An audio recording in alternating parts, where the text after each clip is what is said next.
Hey everybody, Jim Edwards here. Welcome back to the Sales Copywriting and Content Marketing Hacks Podcast. I'm your host, along with my trusty co-host and podcast producer, Mr. Stu Smith. Welcome, Stu. Thank you, Jim. Folks, we're going to talk about something today that'll change your life. It's how to pitch your product, and specifically common mistakes to avoid and secrets to success when it comes to pitching your product. Now, a lot of you think sales is dirty. Well, most of the people who would listen to this probably don't think selling is dirty because, well, it's in the name. And so if you're not interested in sales copywriting or content marketing, you pretty much hate money, hate your children, and want to go work at that big box conglomerate where you can move up the ranks and be super successful by mastering this script. Are you ready? It's still a pitch. That's the funny thing. It's a pitch. Would you like fries with that, or perhaps a hot apple pie? That's the pitch you'll be doing if you can't figure out how to do a pitch for your own product. And I ain't lying. That's the truth. So this is super important. So Stu, how do you want to get started? Well, I was thinking about this one, Jim. I was thinking, over the years, I have pitched a few ideas to people that made a big difference in my current life. Okay. One of them was to write an article for military.com fitness, because I noticed they didn't have a fitness section on military.com, and that was 20 years ago. And I've been writing 3 articles a week for them ever since, which has been good. And they've even paid me to use my videos. I mean, it has grown every year in a way that I was shocked that, it's still happening. Plus, it's giving you outstanding credibility too. It's just been great. It's just been great. But I was also thinking of yours too. But also mine that I did with you once.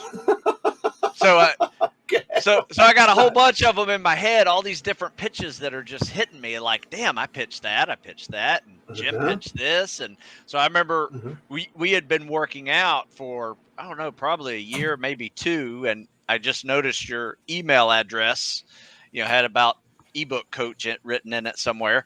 And I was like, what does this mean? And then you explained to me what you do. And that got me thinking. You gave me an idea, inspired an idea about something I have been wanting to do for a while, is explaining content marketing in a way that you can do it yourself. That's where you and I came up with, what was it? DIY media marketing, but it was like, you don't, what was our saying? I can't even remember now, Jim.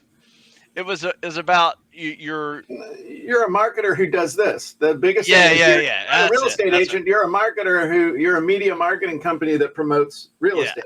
Right. That's sorry, I can't even remember the perfect pitch. But it was like, because we're all media companies. We're not just a fitness writer. I'm a media company that sells fitness. You're a media company that sells content marketing. So that's how we designed, the DIY media marketing book. We wrote a book together, and then we created a program around it as well. And Jim sucked it all up and put it into Jim Edwards Method Premium. But probably the most successful pitch of them all has been Jeff's pitch to Russell Brunson. Who the hell's Jeff? I'm sorry, Jim's pitch to Russell Brunson. Man, I need more caffeine. Okay, you today. suck. Just say it. Jim's pitch to Russell Brunson. You on the flu medication? So I wanna tell you though. You think about different pitches and stuff, and a seminal pitch in your life was when you pitched military.com on writing an article for them. In 1998, I sat down and pitched the Virginia Gazette, the editor and the deputy editor of the Virginia Gazette, on letting me write the internet column for the paper. which I later syndicated on my own. And it was interesting because I had no business pitching them on letting me write articles. I mean, I majored in history. I never took a journalism anything, but it's how I got there. And there's a lesson here. And then I want to hear how you actually were able to get in front of the military.com guys. I had been selling websites, back in 1997, 96, 97, anyway, years are jacked up, but we had a digital camera. Nobody had digital cameras back in 95, 96, 97. And we had, you remember, I don't know if you remember these old Sony, they were like the cutting edge, and they used a floppy disk as the film. You literally put a floppy disk in there and that was the film. And so we had Hurricane Isabel came through Williamsburg and wrought destruction everywhere. And so normally my wife would not have let me go anywhere unsupervised, but my father-in-law, wonderful guy, World War II vet, he's like, I want to go around and see what happened. I said, well, I'll drive you. And so Terry couldn't tell me no because her dad wanted to go and I got to keep her dad safe. So I took the camera with me. So I got all these great pictures of, like, I got a picture of a submerged cop car. I got a picture of a complete and total road collapse, all this stuff. I got home. I was like, damn, these are some pretty good pictures. And I was able to go into places that other people couldn't because my wife worked for the police department. So I knew all the cops. So they were letting me pass when they wouldn't let other people pass. And I was saying, I'm within Williamsburg.com, which was my web address. It was meaningless, but I'm like, I'm within Williamsburg.com. I want to go back and take some pictures. So I had a contact at the paper, a guy that I had sent a press release to one time. And I called him up and said, hey, dude, I got some pictures. Do you guys need any pictures of hurricane damage? He was like, oh, my God.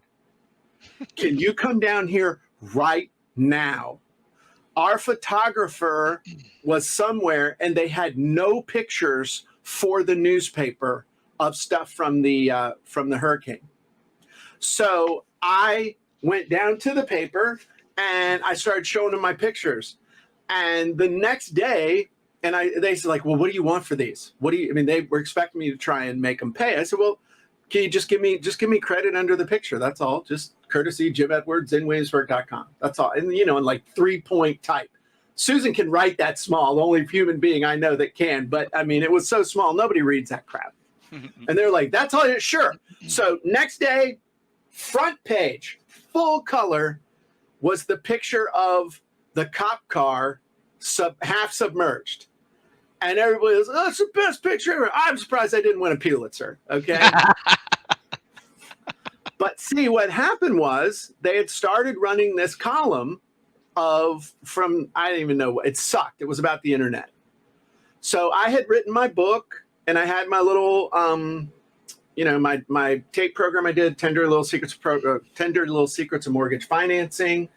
And I found one of them while we were moving. I wanted to show you. It's in here in this mess I call an office. It's somewhere.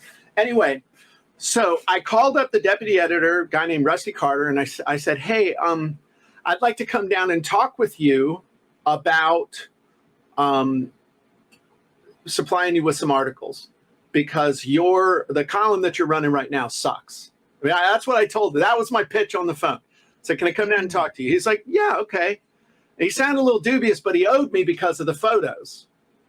So I go down and I showed him my book. I showed him my thing. And I said, here are 3 articles I've written to show you what I can do.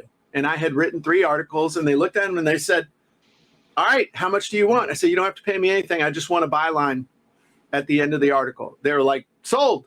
And so for the next 10 years, the Net Reporter ran every single Wednesday in the second oldest continuously published newspaper in the U.S. Nice. So what can we learn from that pitch? Okay. Know your audience. And the biggest thing is, what do they want? What do they want? What's their problem?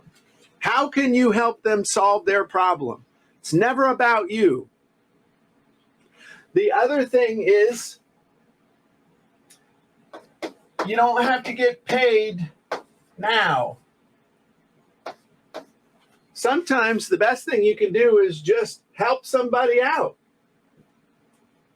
and say, hey, I understand your pain, I understand your problem. I think I really think I can help you with this, which is going to make your life a lot easier. And then you hear people say all the time, make it a win-win. I think that's great. But what I think is even better is if you can make it so that their win feels bigger to them than your win. So these guys really, really needed pictures for the paper. Had them over a barrel if I'd have wanted to. But yet I got them great pictures and it didn't cost them a dime. My win was a little tiny thing underneath each picture. But see, I was playing the long game. I wanted to develop that relationship.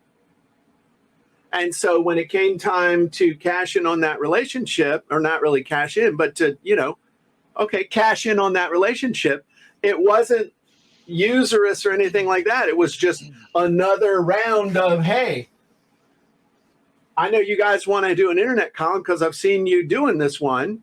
How much are you paying this guy? $50 a column. Okay, $2,500 a year for a little paper. That's a chunk of money. I'll do it for you for free. Just give me a byline. And here's proof that I can do it better than this other guy. You're in. Nice. So that's some of the keys for pitching. I read a really good book by a guy named Anthony Sullivan, the guy who he pitches OxyClean now. He was friends and partners with Billy Mays. It's called You Get What You Pitch For. It's a great book. But these are the kind of things that he talks about in the book, and some other stuff too, about being enthusiastic and breaking people through people's force field and other stuff like that. But the bottom line is, if you want to successfully pitch anybody, you got to know them really well. What's their problem? How does your product, your service, your offer help them solve that problem? And how can you create the big win for them? If you do that, you'll be welcome everywhere you go.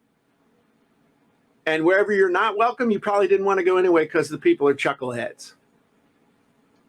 So, these are kind of my thoughts. But that was my first big seminal pitch. There have been other pitches where I pitched people on giving me a job.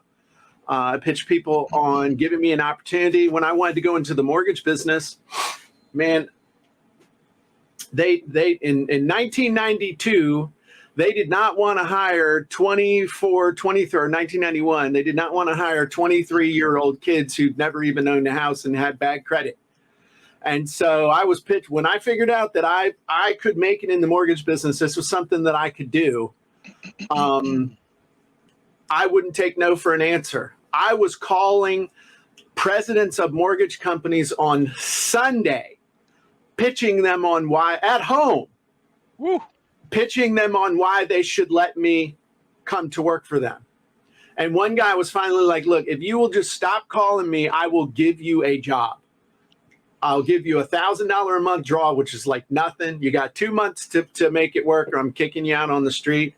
Within 6 months, I was making $5,000, $6,000 a month. Within a year, I was the top producer in my office.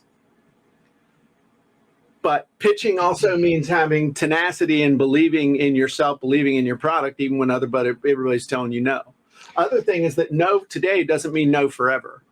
Most people will tell you no on autopilot, on a knee-jerk reaction, because they just want to see if you how you handle it. They just want to see if you're serious. They just want to see if you're serious. No, go away. And you go, okay, save me a lot of time. Obviously, this person's not, has no tenacity. But one of the most lucrative pitches I ever made was to Russell Brunson for the idea that became Funnel Scripts.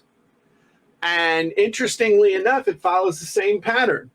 I already had a relationship with him because I read his book, liked his book, told him I liked his book, and told him I wanted to promote his book, which I did.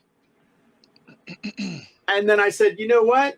I could take some of these things we're doing in the Jim Edwards method, Easy Online Wizards, all this stuff. We could white label them, do some other stuff. I could turn your book into software. Russell, I've got 10 minutes and this was what I told him. I said, give me 10 minutes because I think I can help you not only get a whole lot more people signed up to ClickFunnels, but I think we can cut your churn rate massively. He couldn't get on the phone with me fast enough when I phrased it that way. And then I pitched him for 15 minutes. I laid out everything. He's like, let's do it. In fact, he said, I just bought this domain, Funnel Scripts. We'll call it Funnel Scripts. Let's get it done. And within a year, we'd made over $1 million. And we're closing in on the $20 million mark if we haven't passed that already. Nice. So again, know your audience. Okay. What do they want? What's a big problem they have? What's a big desire they want to have? How can you help them get that? How does your product, service, software, coaching help them get that? And how do you make them the big winner?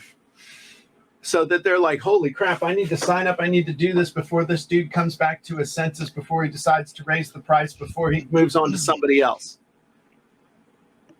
That's how you do it. And don't take no for an answer. Woohoo.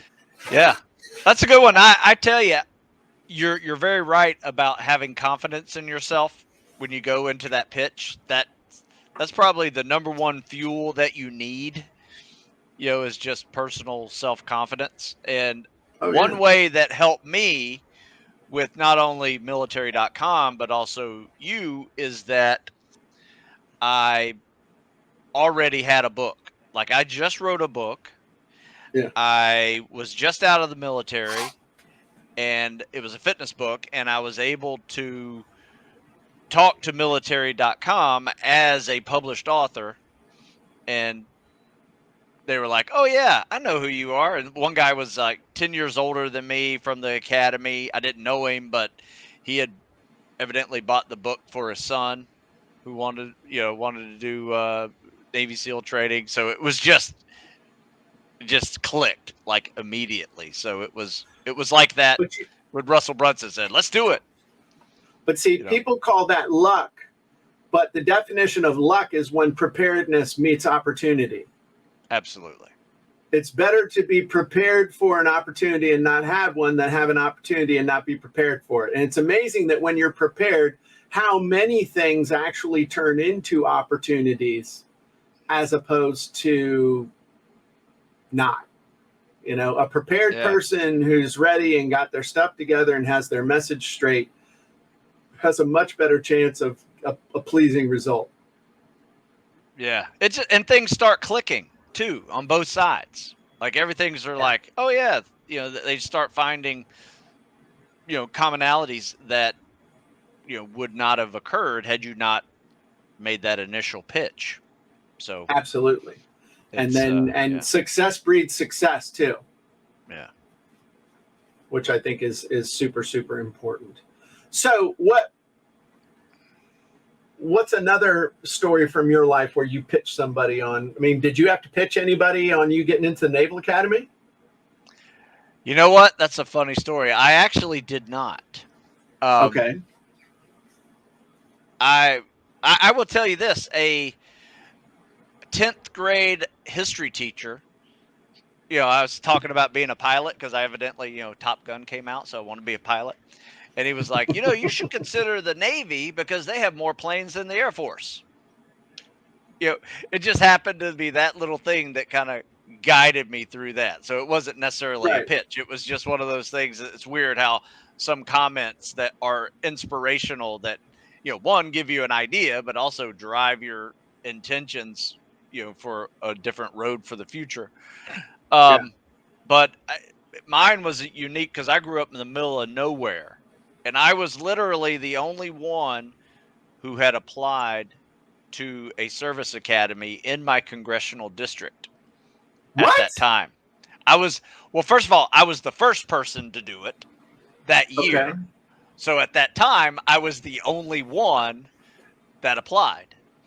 Okay. And he's like, hey, you look good on paper to me. I know your dad. So, Okay. so it's like, yeah, you're good to go. You got my nomination. I was like, dang, I didn't even have to do an interview. It was solid. So it wasn't much of a pitch for that. Um, and getting into special warfare, there was an interview, and it was a Uh-huh. one-on-one interview with a Lieutenant Commander SEAL who'd been in for 20 plus years, I think, prior enlisted guy. Uh-huh. And he just asked a variety of questions. And, it was one of those things where you just had to bring your A game. Right. It was like everything that you have done to prepare for this moment. And now it matters, right? So relaxing, thinking through, situations and breathing and just being able to engage those creative thoughts to come up with the right answer. And I think that was probably the thing that helped through that pitch, if you want to call it that. Yeah. Yeah, and I think the big lesson to get out of this twofold. One, if you want to sell somebody your idea, your product, yourself, your service, whatever it is, the second takeaway comes right in is you need to be externally focused. You need to not be thinking about yourself. You need to be thinking about the person that you're pitching. Yeah. Looking at it from their perspective. What's their problem? What's the big solution they want? What would make them happy? What would make them help them to be able to get the results that they want? And how can you solve their problem? And if you look at it from that perspective, it will automatically start you in the right direction, as opposed to being like everybody else where it's me, buy my stuff, buy my thing. My thing's great. Let me tell you about me. Let me tell you about my product. And then it's refreshing when someone comes in and says, hey, it looks like you're having a hard day. Looks like this is a real problem, isn't it? And, I got good news for you is that we can solve that problem for you so you don't have to deal with this and this and this and this anymore. In fact, it goes way beyond that and that, doesn't it? It also is affecting these other areas too, which is making life pretty miserable, isn't it? And so the great news is that instead of having to do this, and this, all you got to do is this. And they're like, holy shnikey. That's amazing. Something I realized too early on when I was in high school and college, when I knew I was a good writer at the time, or I was becoming a better writer. And one thing that I quickly realized after a paper that I wrote that didn't do well, is that I need to write to my audience, right? I need to understand who this teacher is. Yep. Right. And what this teacher's all about, read their resume, read their history a little bit, get to know them a little. And then that's when my writing got to be much better. I learned that in senior year in history, when I got a C on my first paper and then learned that my this particular history teacher was a raging liberal. And then when I changed the perspective of my papers and the conclusions that I came to, all of a sudden I started getting A's. And had another professor that I found out liked good Kentucky bourbon whiskey. And so I supplied him liberally with it along with conversation and ended up getting an A- in his class when I really deserved a C. So, yeah. Understand your audience is the key to that's your ticket into the stadium. Yeah, definitely. Awesome. You want to hear one of the best ones I'd ever seen of talking about a military one real quick? This won't take but a second. When I was stationed back at the academy, I got to watch an admissions board at the admissions department, and it was lined up like Thanksgiving table full of officers, senior enlisted, everybody's there that's in charge of, the admissions department. And then they pull in some seniors from other department heads, and they would have a stack of admissions paperwork to go through. And they'd all go through them, and they'd each give a brief on their candidates that they were selecting. And this one guy read this essay of the kid, and just one quick paragraph was, I want to, play football at Navy and become a pilot and retire as a Navy captain, right? Well, everybody on that board was not going to make admiral, right? They were Navy captains, and they were getting ready. This was their last tour, and they were getting ready to retire, and everyone to the person, basically had that kid's journey, and everybody just like stood up and like, yeah. That was another time where I was like, that kid just wrote that one little paragraph, and everybody loved it. Right? They're like, Yep. yeah, I like that guy. Yeah. I don't know if the kid ever became a Navy captain or what, but I mean, that he wrote to his audience on that. And now whenever I meet a young person that is, writing that essay, I say, make sure you want to serve your country. You want to do this, Otis. But at the same time, let me just tell you this quick little story. These are the type of people that are going to be reading this. Yeah. So that's your audience. So, yeah. That's awesome. That's awesome. You probably helped dozens of kids to get in with a single paragraph. The what I do in one sentence wizard. We could make one of those for how to get into Service Academy. I want to be in the blank academy because I want to blank. I also want to retire as a blank, and I want to serve my country. Perfect. Bam. Perfect answer. There you go. Nice work. All right, Stu, great job. They want to get in shape. Where should they go? StuSmithFitness.com.